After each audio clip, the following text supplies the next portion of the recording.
Le 12 septembre 1939, la guerre semble s'enliser dans une période d'attente prolongée, alors que les combats sur le front occidental restent absents.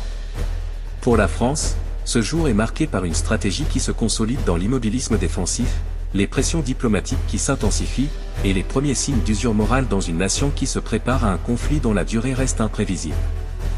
La « drôle de guerre », bien que calme, génère des tensions à la fois sur le front militaire et dans la société française. La stratégie militaire, maintien du statu quo. Le 12 septembre, la stratégie militaire de la France est toujours définie par la posture défensive de la ligne Maginot. Le général Maurice Gamelin, en charge des opérations militaires françaises, maintient fermement sa ligne de conduite, insistant sur l'importance de ne pas engager les forces françaises tant que l'Allemagne ne lance pas une offensive à l'ouest.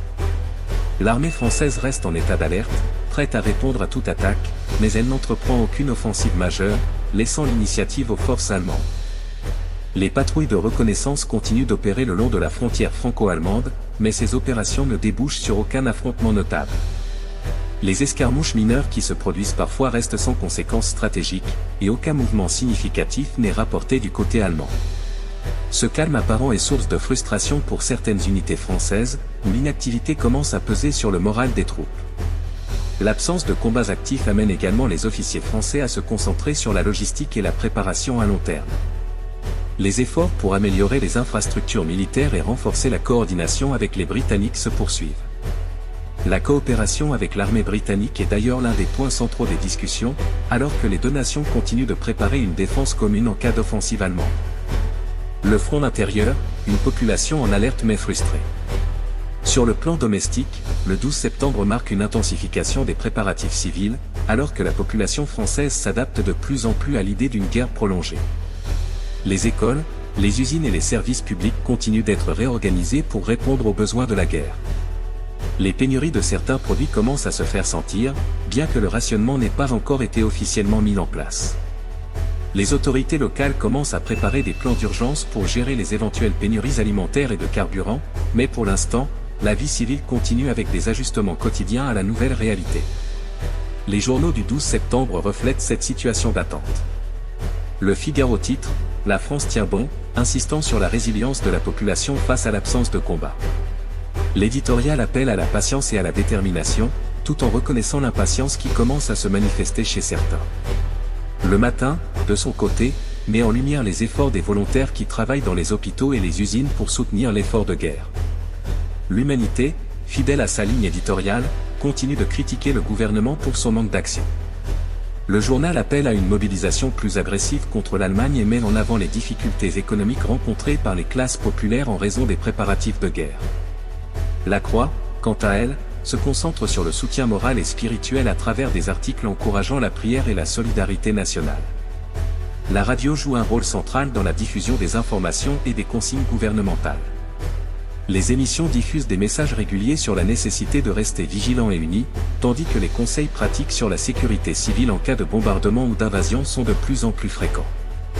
Bien que les combats n'aient pas encore atteint le territoire français, l'ombre d'une guerre totale pèse lourdement sur l'esprit de la population. Répercussions internationales, manœuvres diplomatiques et préparations. Sur le plan international, le 12 septembre est marqué par des efforts diplomatiques intenses entre la France et ses alliés, notamment le Royaume-Uni.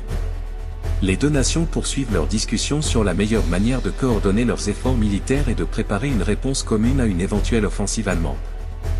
Les contacts entre les deux gouvernements sont fréquents, et des plans sont élaborés pour assurer une défense commune efficace en cas de percée allemande. En Italie, Mussolini reste dans une position attentiste. Bien qu'il n'ait pas encore pris de décision concernant une entrée dans la guerre, le gouvernement italien renforce ses propres positions militaires et surveille de près l'évolution du conflit en Pologne. À Paris et à Londres, il existe une certaine inquiétude quant à l'évolution des relations entre l'Italie et l'Allemagne, et des efforts diplomatiques sont déployés pour maintenir l'Italie hors du conflit. L'Union soviétique, toujours liée à l'Allemagne par le pacte de non-agression Molotov-Ribbentrop, poursuit son jeu diplomatique ambigu. Staline, tout en observant l'avancée allemande en Pologne, ne révèle pas ses intentions à long terme, laissant la France et le Royaume-Uni dans une position incertaine. La coopération germano-soviétique reste un sujet de préoccupation majeure pour les diplomates français, qui craignent que cette alliance ne renforce la position de l'Allemagne en Europe.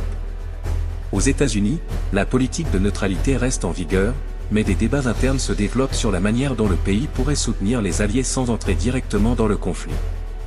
Le président Franklin D. Roosevelt explore des moyens d'augmenter l'aide matérielle à la France et au Royaume-Uni, tout en respectant les lois américaines de neutralité. Le programme de « Cash and Carry » est l'une des options envisagées pour permettre aux Alliés d'acheter des armes et des fournitures aux États-Unis, renforçant ainsi leur capacité à résister à l'Allemagne. Tensions politiques en France, débats internes et critiques. Sur le plan politique, le 12 septembre voit un accroissement des débats internes au sein du gouvernement français.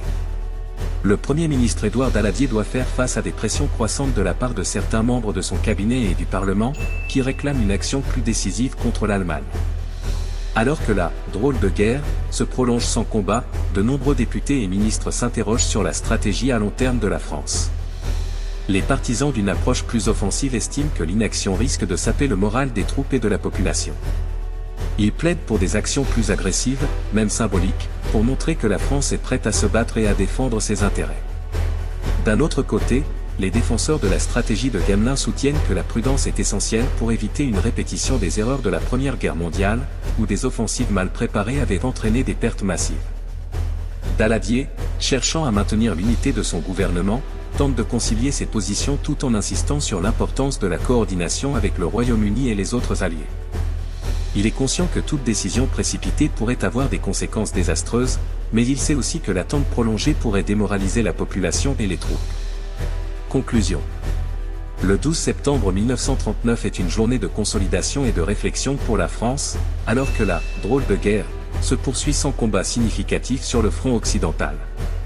Tandis que la nation continue de se préparer à un conflit prolongé, les tensions internes augmentent, tant au sein du gouvernement que parmi la population, qui s'interroge de plus en plus sur la stratégie à adopter face à l'Allemagne.